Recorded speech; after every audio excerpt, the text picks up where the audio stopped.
Thank you for coming to today's City Forum. We'd like to welcome award-winning writer and artist KB Brookins. They will walk the audience through how artists and planners can work together to create healthier communities. They will bring successful examples, explore the history of gentrification art, and perform pieces that explore gentrification in Austin, Texas, from their new book, Freedom House. Join us for the conversation with a book signing to follow. I appreciate that. So just in case you didn't know, we're going to be talking a lot about art and planning and how those things can work together to address gentrification. But because I'm a poet and poetry infiltrates everything that I do, I want to start by reading you a poem that is in my recent book, Freedom House. Cognitive dissonance. On 11th Street, Saturday, October 15th, on a street with Black art matters coloring the pavement, and pillars with faces of Renaissance-era Black artists lift up the highway that tore the city in two, and Black Lives Matter is embroidered in a local shop's window, I see no Black people, unless it's MLK Day, or intentional congregations of underfunded Black events. Black folk retreat to their faraway corners, speaking a variation of the country's language that sounds like squeaking styrofoam to those who populate 11th Street.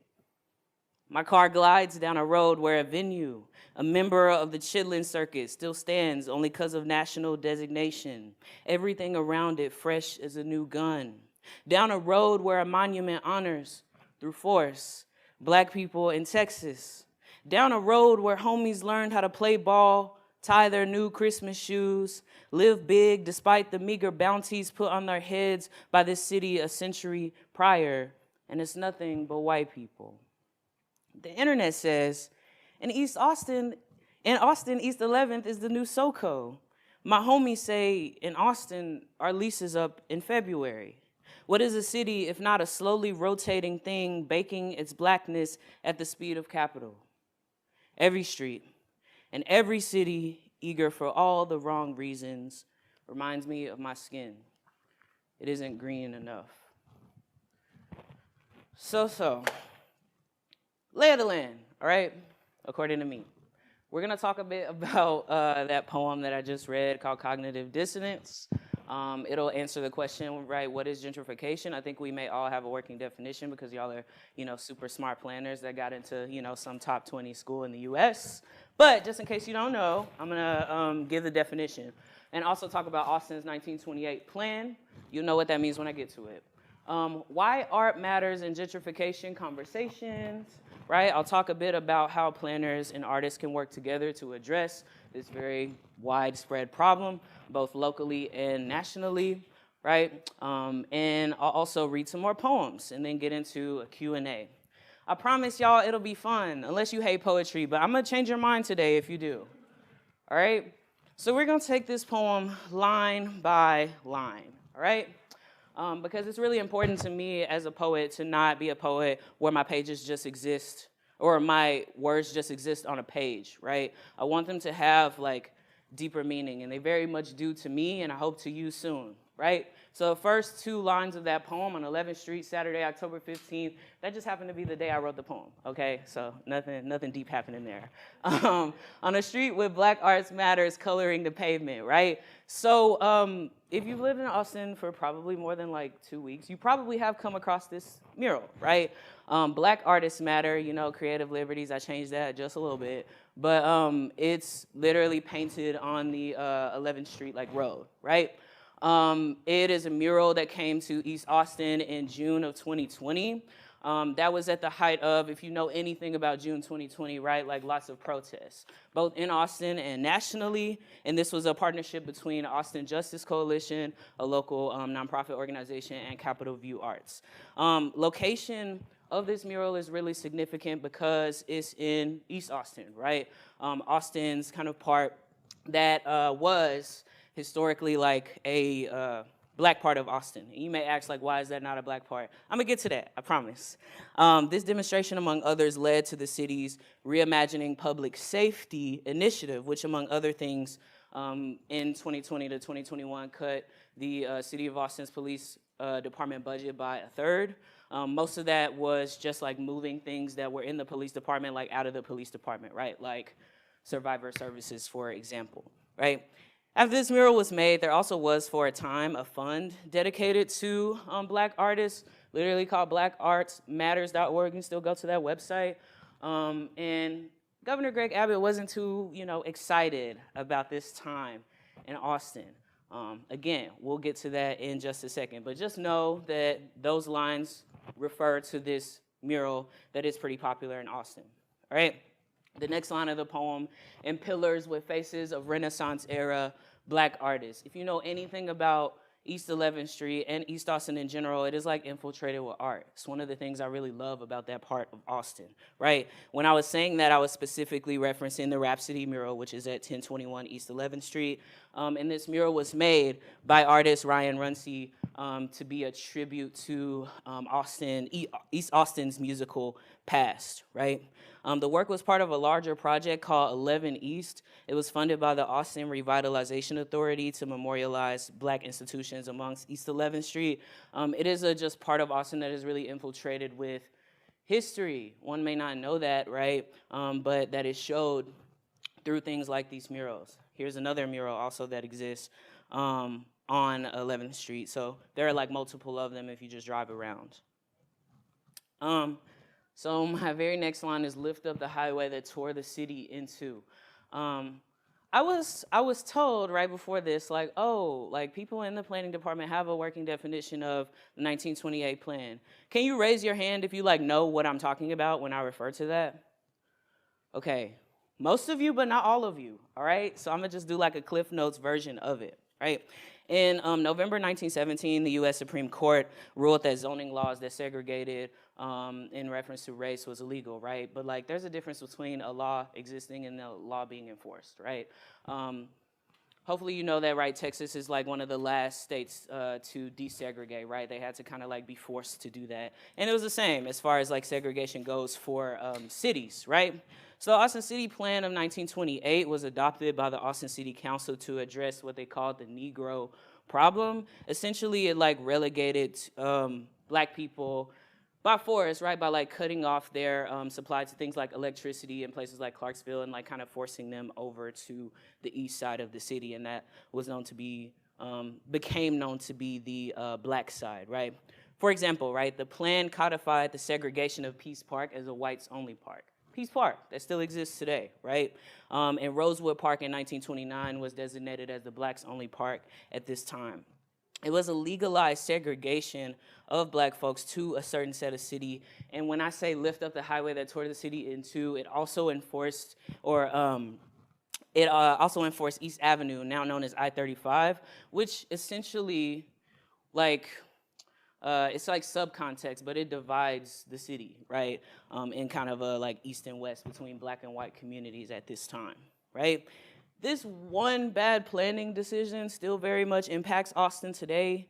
A 2015 study found that the Austin metropolitan area had the highest level of economic segregation amongst all 350 US metropolitan areas.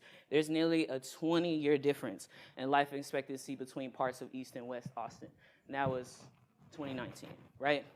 So think, these planners are coming together like, we're gonna address this problem, even though it's like not actually a problem, and it leads to 100 years down the line, us still feeling those effects of that, like, decision, right?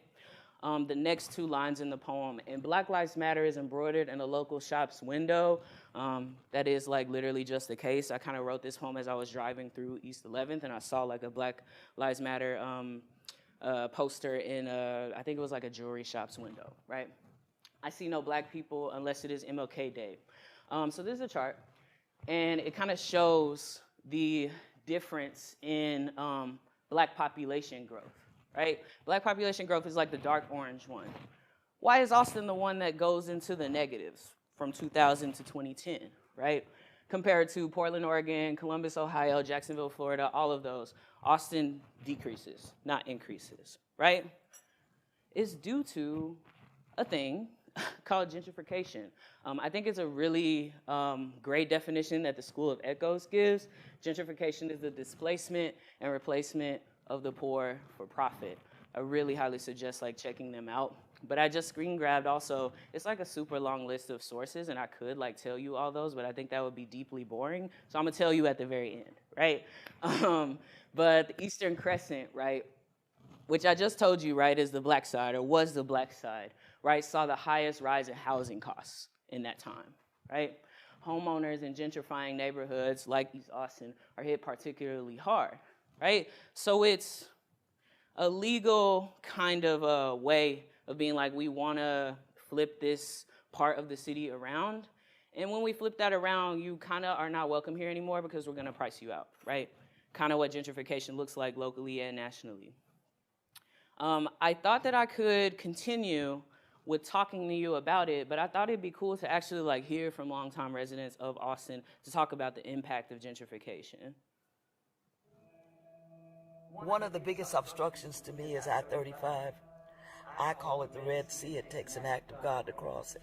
In the late 1920s, the city council decided that we're going to pass an ordinance that every person of African descent who desires to have water, if you wanted to have utilities, you had to move to East Austin.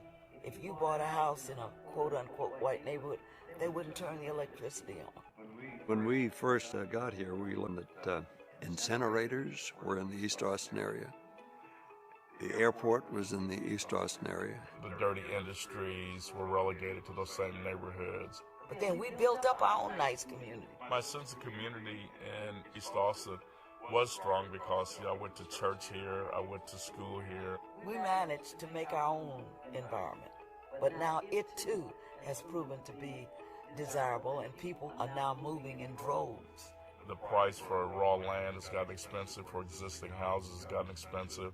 When we say we don't mind sharing, we didn't mean come in and move everybody out. Out of what were our neighborhoods. When you have somebody walk across the street and say to your face, we saved this neighborhood. That's like me walking in your house and saying to you, I don't like your drapes. Once folks have crossed that Red Sea, they're increasingly comfortable on this side. If you don't know the history, you may repeat it. And a lot of that history has been ugly to us as a community, as an East Austin neighborhood.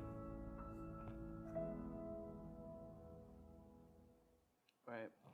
So small little tidbit of people who have history in Austin talking about how it has kind of kicked them out, despite them, you know, being given, those people's families being given like lemons and creating lemonade, like creating a kind of, right, culture in this kind of relegated black part of the city. It's like, well, now you're telling us that's not even ours, right? Let's go to the next slide. My next part in this poem, or intentional congregations of underfunded black events. Black folk retreat to their faraway corners, speaking a variation of the country's language that sounds like squeaking styrofoam to those who populate 11th Street. All right, so here I'm referencing, right, anti-blackness, right? And I think that it's like, okay, well, segregation is outlawed, right? But it's actually like very much still that undercurrent of racism, and I feel like that's best illuminated through how Austin handles houselessness, right? Which is also a planning issue. And I moved here in 2018, and I think the first two things that I said, right, in the first week that I moved here. Number one, why am I the only black person at this HEB? Okay, that's weird. Number two, there's like, of course, like a lot of cities have like people experiencing houselessness, but I was like, why are so many of these people black when I know that like there are not a lot of black people in the city, right? So the black population in Austin / Travis County is more disproportionately overrepresented among people experiencing houselessness. So this is actually outdated. The black percentage of Austin is much smaller now, but 9%, but 32% of those experiencing houselessness, right? We see a number of these. There are some other ones with disproportionate numbers as well. But those numbers, right, 1 and 1 you would think, but they're not, they're very much not 1 and 1. It's like 9 and 32%. That is like a far difference, right? And in 2021, there was a PAC, Political Action Committee, that got somehow on Austin's ballot this thing of like reinforcing a homeless camping ban, right? So making it illegal for people experiencing homelessness to camp out in tents. That unfortunately passed, right? And KUT published this story talking about like, so what has happened over the past year that this homeless ban has now been back to being like enforced, because it was like enforced and then it was like decriminalized and then it was reinforced, right? Like what has happened in the past year? Well, to no one who was like opposing this in the first place, to no one's surprise, those problems just continued and actually worsened, right? Steve Adler, who was our former mayor, said in this piece, actually it's much harder to address houselessness now because we don't know where those people are, right? They know that it's illegal for them to camp out in certain places, so now they've like pushed farther out, Round Rock, Pflugerville, right, Kyle, things like that. And then I said underfunded Black events. Really, that's me talking about, so the city of Austin has an economic development department, right, who is in charge of giving arts and cultural funding to individuals and organizations. For a very long time, there were only certain types of people that got that funding, or at least got large quantities of it. And only more recently, I want to say 2021, do they have now like a cultural equity page that is like, we're going to address the fact that for, you know, the past 50 years or so, we've basically been giving the same organizations and individuals money, right? And those organizations and individuals were not, largely not Black people, right? Down the road where a venue, a member of the Chitlin Circuit, still stands only because of national designation, everything around it fresh as a new gun, all right? So this is in reference to, which very much still exists, their chicken and waffles is amazing, y'all. Historic Victory Grill, that's also on East 11th, right? It is one of the only places on East 11th actually that's been there for like more than, you know, like 20 plus years, but even longer than that. The Chitlin Circuit is a name given to those music venues where Black folks were allowed to perform during segregation, right? And Historic Victory Grill, fun fact, is the only organization in Austin that still exists that was a part of that original Chitlin Circuit, right? And I wanna circle back, because I say in this poem, everything around it fresh as a new gun, right? I wanna circle back to the thing I brought up earlier about the Reimagining Public Safety Plan at the city level, right? So it was all this hoopla, right? All of these protests, and then the city was like, okay, we're gonna rethink how we go about public safety, largely policing, right? Essentially, I mean, you can check the city website now. I don't think that like dashboard that they have for Reimagining Public Safety has been updated in more than a year. Let's see if I'm a liar. I don't think I am. August 2021, so there's that. It hasn't been updated in a while, right? We don't quite know what the status is of a lot of the things that they said that they would do, right?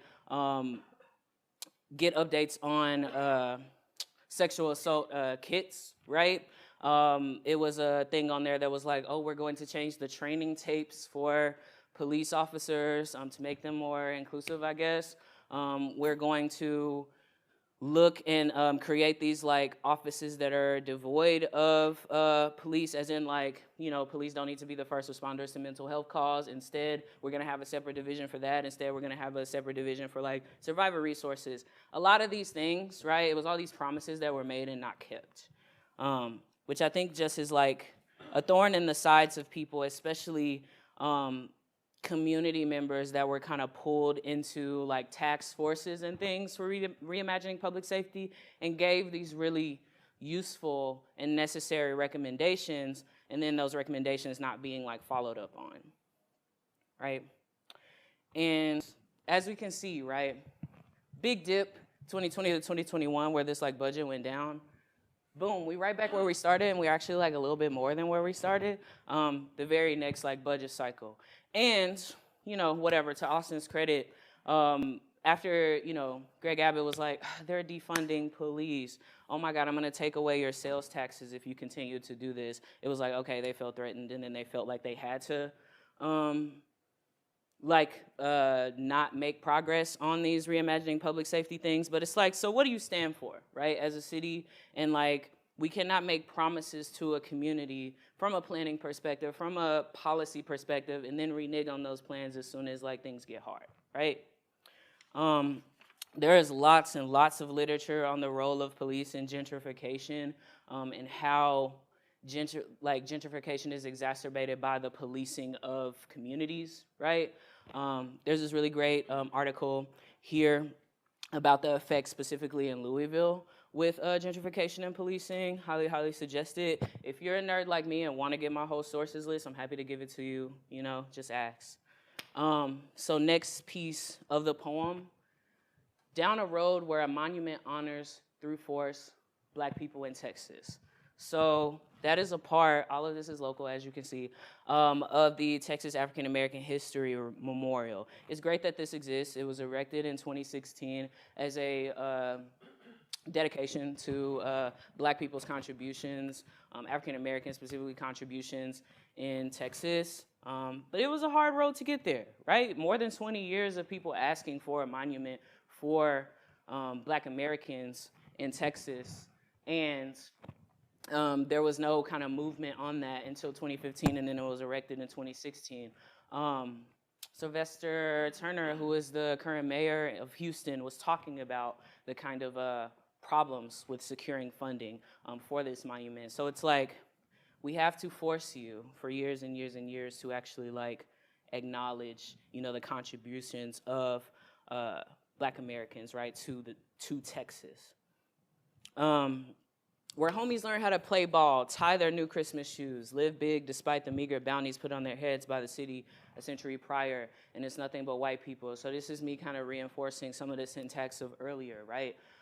Bounties put on their heads by this city a century prior. City plan of 1928, it's about 2023 now, right? The internet says, in Austin, East 11th is the new SoCo. My homies say in Austin, our lease is up in February. So this is me writing this little poem, and then as soon as I look up East 11th on Google, this is like the first thing that came up, and I was like, so that's strange, that's interesting. Because I think that when people talk about gentrification in Austin, like SoCo is like one of the first examples that they give, right? And it was like framing this as like a good thing, that like East 11th is kind of on this come up in this article, right? And it's interesting to me that when I speak to, you know, friends that I've made over the past like 5 years, it doesn't feel like a long time that I've been in this city. I still very much feel like a newbie, but I've seen so many of my friends leave, and so many of my friends always are people of color that are thinking about leaving. There's no sense of like, it's hard to feel grounded in a place if you feel like things are constantly changing around you. And you also feel like the city is not like, and your state is not prioritizing like your culture, your arts, the things that like you need in order to make a place a forever home, right?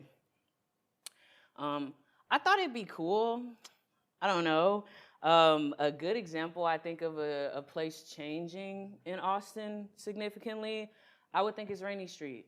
Have any of us in here been to Rainey Street before? Don't be ashamed, all right? It's popping out there, I understand. So, I've been following this person on TikTok that literally just like looks at like Google Maps things. Y'all might know who this person is, and looks at, anyway, that's a sidebar, we can talk about it later. But, so Rainey Street, right?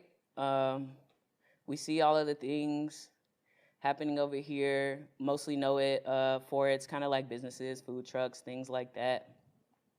What I found interesting, right, is that I look back to like 2007, and this whole street is just like a neighborhood, right? It's just like super residential. And I also noticed all of these trees and all of this kind of, it was an NPC when I looked at this earlier, just like a person outside, like these people outside talking or something.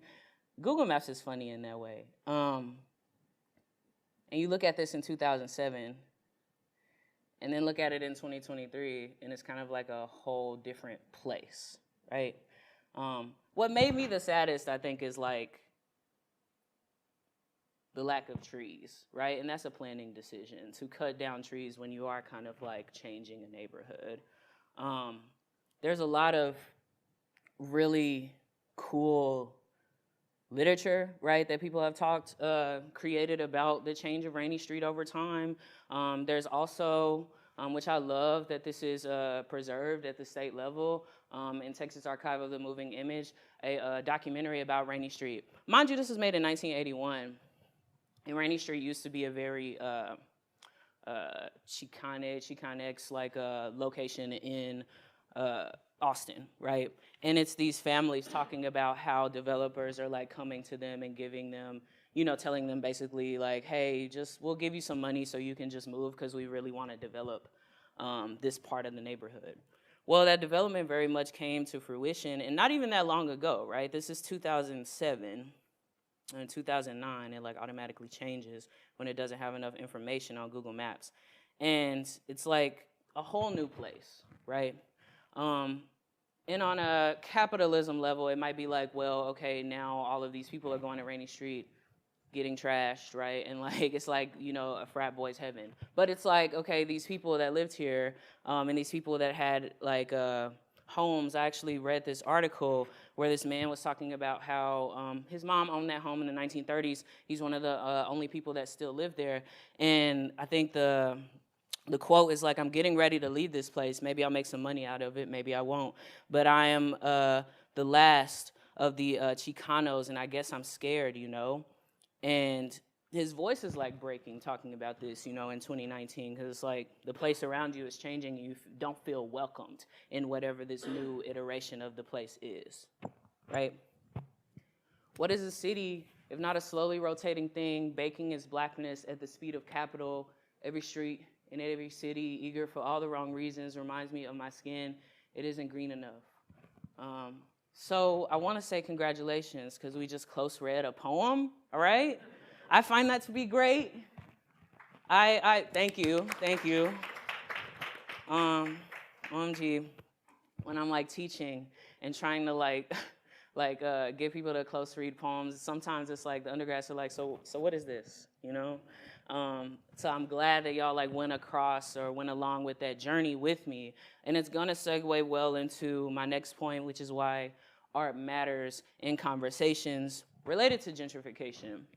And you know, I'm biased, I'm an artist, but art can do all of these things, right? Raise awareness about a thing. I think that I have been on tour for this book for the last couple of months, right? And it's always so exciting when I come across somebody who has any kind of frame of reference for Austin, and they're like, this poem, you know, hits super hard, right? My family is from there. Or, you know, I am not from Austin, but I'm from Portland, and I feel like very connected to this. Like, it raises awareness about an issue, right? And it also makes people feel seen when they feel kind of like those issues are not being talked about in the way that they should be, right? I gave a like example of, that's like showing my age a little bit, but like That's So Raven had this episode about racism, and the Proud Family had this whole episode about freedom.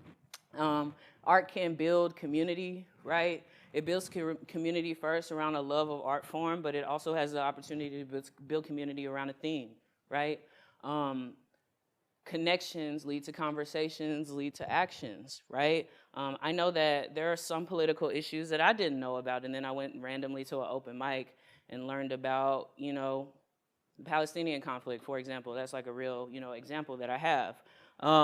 Just going to some random open mic and hearing somebody talk about something that matters to them. And now I'm like, okay, I'm gonna look that up later. Okay, I'm gonna go tell that person that I really like that poem. Okay, I'm going to make a long-term connection with this problem and also with this person. You know, it just creates so many opportunities, which I think is really important in planning a city, country, state, right? It expands access. A thing that I love to say is like, everybody can't write a city plan, but anybody can write a poem, right?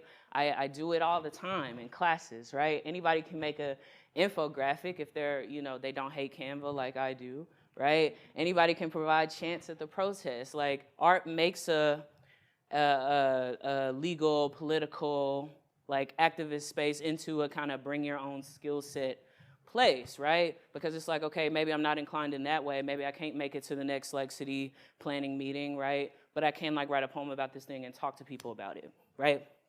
Art can also educate. Things that I've seen before, right? Little like self-made magazines being disseminated at political events. This poet that I really love, Franny Choi, has this poem, Museum of Human History, and it's taught at abolitionist institutes, right? And also this talk, right? So it can educate someone about an issue that they didn't know about before, which I think is really important. Art can also generate ideas. Often when I am feeling kind of stuck in my artistic practice, I look at like other art and get inspired by that, right? It can generate ideas for a community. It can generate ideas for, you know, planning and also like other kinds of art making. It can build empathy, like people empathize with the experiences shared in things like poems, because poems have this kind of personal feel. It feels less like a legal document, less like a survey, and more like an invitation into someone's like thinking, like what they're thinking about and what matters to them. It helps marginalized people heal. I feel like processing complex emotions happens in art. Validating experiences, which I brought up earlier, happens in art. It's a reason why things like art therapy and like sound baths exist, because even people in that kind of like mental health practice see the benefits of including art in their practice, right? Art is also a way to record history. I don't know a lot of like history classes that don't have at least one novel in them at this point, or like at least like some kind of literature that tells you about a time. If you want to know, I mean, shoot, about the 1960s, I feel like there's no way that you don't, you know, read Nikki Giovanni or read James Baldwin or read like somebody who is writing literature during that time and telling you about like the day-to-day kind of happenings, or telling you stories about people's lives, right? Songs, poetry collections. It's so much like nostalgia online right now, and people want to be like reminded of the early 2000s all of a sudden, and they always like point to art that was made during that time, right? It mobilizes people that otherwise would not be mobilized. I can tell you from personal experience, it's easier to get people to an open mic than it is to get them to a protest. I think people just feel a lot less like threatened by the space, right? When it's an artistic space, they feel more able to participate, right, in those spaces than they do in that of a political space or a planning space even. I think I would get such a different, you know, reaction if I, you know, told all my students like, hey, let's go to, you know, a city planning commission meeting, then like, okay, let's go to Austin Poetry Slam next Wednesday. You know, like it's just different, right? It also sustains engagement in issue areas. People tend to come back, right? Like there's more of a possibility that people will return if there is some kind of like fun. Like art is, right, like knowledge. Art is also entertainment. People are like entertained by the art that they see. So I want to give some examples of how planners and artists can work together to address gentrification. So a thing that I found, which I thought was cool, in the American Planning Association, they have an arts and planning division. So literally a division dedicated to merging the arts and culture into community development and planning. So like literally within a lot of people in here's like job path, there's already this division that exists that they can join, right? Love this vision, right? APD envisions a just and equitable planning profession and practice where arts and culture are integral parts of a thriving community. I love, love, love that. I mean, arts and culture very much is a thing that orients people to a place. I'm telling you, right? The mission of the Arts and Planning Division is to transform the planning profession through arts and culture. Like, these are things y'all gotta get on, right? Another local example of arts and planning kind of merging. There's a local organization called Raising in the Sun. They work with different organizations at the city level to kind of transform spaces. And they call this thing that they did on 12th and Chicon Street, very close to kind of the region that my poem is about, a transformation. I'm gonna play this video if it plays. On July 20th, 2019, Raising in the Sun, in collaboration with Austin Black Pride, created the 12th and Chicon Alley Beautification Initiative. It consisted of 2 phases. Phase 1, the cleanup, where nearly 100 volunteers from the community contributed, including organizations like Eastside Community Church, Apple, and Recovery ATX, among others. Once the alley was transformed, it was then activated into a space filled with poetry, film,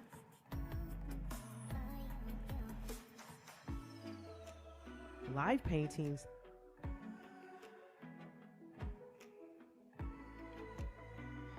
and local vendors. Raising in the Sun's mission is to serve community through beautification projects that unite residents. We hope to see you at the next project. Until then, rise and shine.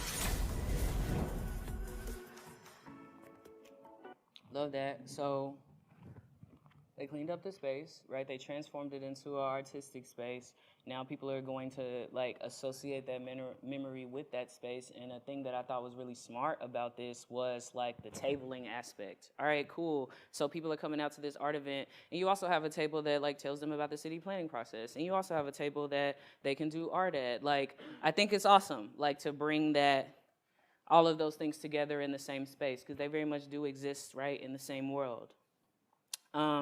Another cool thing that I actually was happy to be a part of at the city level, the sustainability office has a thing called the Community Climate Ambassadors Program, where they worked with local artists, activists, just like community members to create the city's climate plan for how we're going to, you know, address things in the age of climate change. It resulted in this very long equity plan. But it's cool. I thought it was really awesome that they thought to, number one, pay, and then number two, like bring in like local, like community members into that planning process. And for my project, I actually created a series where it was talking about the arts and climate change at the same time, right? I led a session on climate change and what it has to do with race, and talked a lot about environmental racism on the local level. And at these events, like, we were able to engage with community members and ask them questions about, like, well, how do you feel about how Austin is tackling climate change? Or do you know about this, you know, what is it, Cab Metro line that runs through your area? Like, we asked questions like that. And I think it was just a cool way to not just gather information, but also, like, implement that information into the actual equity plan. Like, it has quotes and things from community members. I just thought it was really cool, and a local example, right, of something merging the arts and planning already, right? Also, Boston Creates, organization out in Boston, have this thing called a Department of Play, where they like put together kind of like these installations in the Boston area. I don't know. I could talk about it, but I'll play a little bit of the video. But yeah, this is my last example.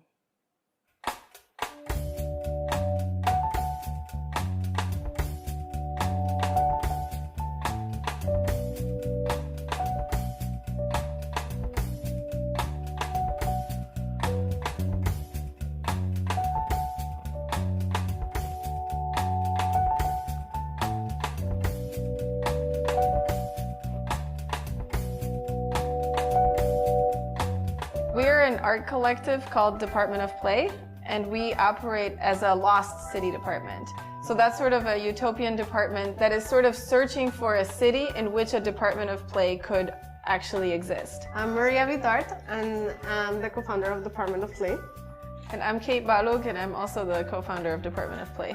We were hired to hire artist ethnographers, artists who would infuse the participation process with creative energy. And also to lead a creative strategy for civic engagement. So how do we engage people that perhaps don't yet know about Boston Creates or are not participating in the formally structured participation process that was already underway? The artist ethnographer was getting basically at the fact that we wanted an artist who was interested in their communities and who read between the lines.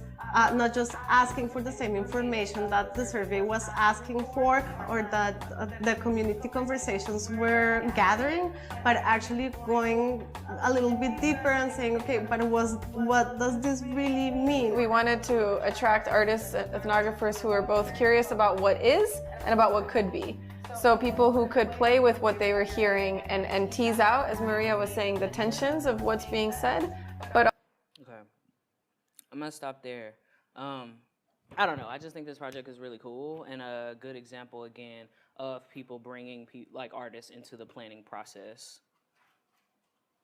So I also wanted to share some ideas, you know, feel free to take these. Just credit me if you use them, all right? I also would love to see them. Like making a zine, like self-made zine about gentrification's effect on Austin or whatever city you're passionate about, right? If you pay for an ISBN, which is like the little barcode you see at the bottom of books, right? It's about like $100, $115. Then you can place it in bookstores. Then you can have it in libraries, right? Actually, you can have zines in the library because the UT library has a zine collection without an ISBN, but an ISBN just like makes those possibilities much wider for bookstores. You could have a release party for that zine at a city office, right? You could read the zine at a planning commission meeting. We do have a planning commission at the city level. Connecting with them, you can connect with them at any time actually, but like connecting with them about your arts project, right? Talking to local media about the zine. I'm sure Austin Chronicle would love to hear about it. The local Fox station that we have, KUT, etc., right? Another idea I had was like working with a local muralist, Raisin in the Sun, right? They do really cool murals to create a mural about gentrification. Having a release party for the mural where local researchers and organizers can inform the community about the topic. Third idea, creating a themed open mic, right? With the city's planning commission, having planning personnel table at said open mic, recording the open mic with everyone's consent, of course, and then the planning commission can register this as community feedback. So there are lots of possibilities, right, for merging that feels like cost effective, right, and also like it can be impactful for all of the participants as well as the local community. Those are just my ideas. I'm sure you like can come up with even better ones, right? Just some tips that I have about, because I know that all of y'all now are going to be like, oh my gosh, KB, I'm going to now incorporate artists, or the artists are like, oh, now I'm going to work with planners, right? Here are my tips. Don't see artists as consultants, right? Instead, see them as co-planners, like they're planning with you, alongside you. Don't use working with artists as a check mark or you treat it as like a perfunctory requirement, right? Because at this point now, I think it's like suggested, right, that people do this, and don't just like do it just so you can like check the mark off, right? And you don't have a idea of how you'll actually like include that art in the planning itself, right? See to it that their ideas are represented in community and regional planning, right? Don't create one-off relationships with artists and arts communities. That doesn't really like support continuity, right? Create and nurture long-term relationships with arts organizations and individual artists. I know, right, y'all are students, a lot of you, but it's worth it, I think, to like continue to see how y'all can work together. Don't see art as a one-time or in-the-moment experience. It can feel that way, but I promise you, again, like I'm an artist that is really, like it's really important to me that my art doesn't just like in one ear out the other, right? It doesn't just support like one experience of reading it. It's very possible that you could read that poem that we just close read and not get everything right on the first try or on the first read. I think you have to create experiences, right, that reward people on like continued engagement with the topic, but also recording those things, close reading those things, right? Discussing with audience members, like having a discussion. If you're gonna have events, also having a discussion part of said event, right? And partaking in other means of impact measurement and documentation of art projects, right? It would be great. I haven't seen it before, but it would be great for someone to like do some kind of thing with an artist and then check in with that thing in like a year to see like, okay, what was the impact of that event or of that relationship, right? So now the teaching part of this is over, and I'm going to read you more poems from my book Freedom House. I have some copies with me in case you're interested. I came with 10. I'd like to leave with none because it's kind of heavy, right? There's this poem I have. Every building in East Austin is a ghost. There isn't much that I know about this place, except that every building is a ghost. Traveling, I find home in bathrooms, buildings, people, yet here it sits in the sick of willful ignorance. You see that bodega? It used to be a family tire shop. You visit that coffee spot? It was made with the rubbish of a 70-year-old home. There's a scarcity of love built into all the asphalt. Preservation depends on what is considered good. The city, natives know, still spills and crack corners of my local Whole Foods. I'm expected to unsee that resurrection. Does no one else see mummies lost in here? The local paper's business section is an obituary.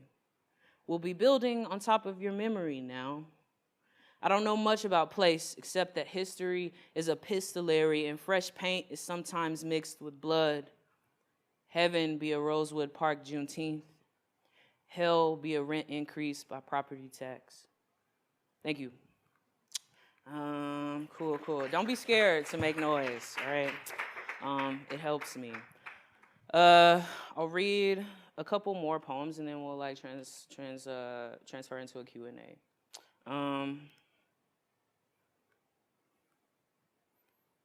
Cool, I'm winging it. I will do a poem. Let's do SB number 8, Erasure. So only thing you really need to know about this poem is that it was made from the original text of Senate Bill 8 that was passed on May 19, 2021. Be it enacted by the legislature of the state of Texas. This act shall criminalize abortion. Health and safety is amended as follows. Fetal heartbeat means the human is carrying calculated judgment. Unborn child means legislative reach. Texas has compelling interest in protecting the health of. To make an informed choice is not appropriate. A pregnant person is prohibited. A physician may not knowingly physician. This section prohibits abortion. This shall make the womb a medical emergency. This subchapter does not recognize a right to abortion. This is the law of this state. This section is ignorance. This subchapter, unconstitutional. A defendant's abortion is a person performing or inducing the abortion is. This state may not intervene in this procedure. Abortion is the right of those seeking an abortion. Abortion is relief, is constitutional and valid. Thank you. Cool. Love messing things up. Erasures are a cool exercise also if y'all ever trying to like have fun with text that already exists. I'll read this poem that I wrote after the no, okay, all of my poems have been a bummer. I'm gonna read like a happy one, maybe. This one is called Ode to My Sharps Container. Yeah, it's just a container you put needles in. Holder of loose blood, taker of contraptions I use when I'm brave enough to save myself. Visual reminder that I can do it. Former container of pickles, so it smells like sour victory. Glass house of my gender. Chest hair maker. Every interaction at the coffee shop, on the phone with medical providers, every nervous laughter after checking the sex on my ID comes down to you. My ass hair activator. Restitution for a 20-year gap between who I was and could be. Balding beauty, conjurer of my wildest dreams, ones I've dreamed since I was 13. Activist, advocate, apt to be who believes in me. Tallying up all my tea and all my boys who didn't get to be boys. Heaven sent. heaven's back door, roping me up through the vent. Thank you. All right. I'm gonna read maybe like one more, and then yeah, let's do questions. All right, this one's called Freedom House Manifesto. Thank y'all again for having me. Leisure for the youth, housing for everyone houseless, fresh fruit in the trees and kitchens of every American, a belly full and living, land back, truly in its truest form, reparations for all the land and promise Black America has been stripped of since infancy of the states, no student loan debt, no credit system to keep us drowning, no inequity tolerated, inequity eradicated from every living system, no system but the body, polyam with all parts of the ecosystem, no belly full of legislators telling it what it can and can't do, no unrest, no bloodshed in the name of liberty and justice, no police, no prisons, no barriers between people, no ICE, no 20K medical bill, no breeding of dogs that don't belong together, no dogs that matter more to you than people, no memories of me being handcuffed in front of a crowd, inebriated and confused, no tickets sent to my residence for a red light I ran to get from my 9 to 5 to my 6 to 9, no police, no prisons, no police, no running my fingers through my hair looking for justice, no world devoid of it, no crying mothers, no breaking news of crying, no other, no, let's just vote them out at the next election, no politicians clocking me more than stopping ERCOT from killing people, no people owned by the state. Okay, the next line is salacious, I'm gonna skip it. No police. No terror that will not be named because what we've done to each other doesn't have one. It may be eugenics, it may be public degradation, it may be stages, the only place where I can say these things and not sit sideways for the next frame. No framing for my own murder and no police. The Freedom House is one we all live in and win. The Freedom House is one we all live in and win. Thank you.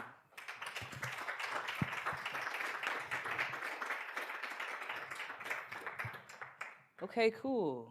So like I said, it's a million sources. Hit me up if you would like them. And here are ways that you can keep up with me. Monetary, of course, I have books with me today. Also, my multi-award winning chapbook you can buy online. You can also follow me and engage with my posts. I'm on literally every social media because I have to be. Subscribe to my newsletter. I update it once a month, just kind of like updates on me, and also like opinion pieces. I also write nonfiction. And I also have an EP available anywhere called With or Wound. But yeah, thank y'all. I appreciate it.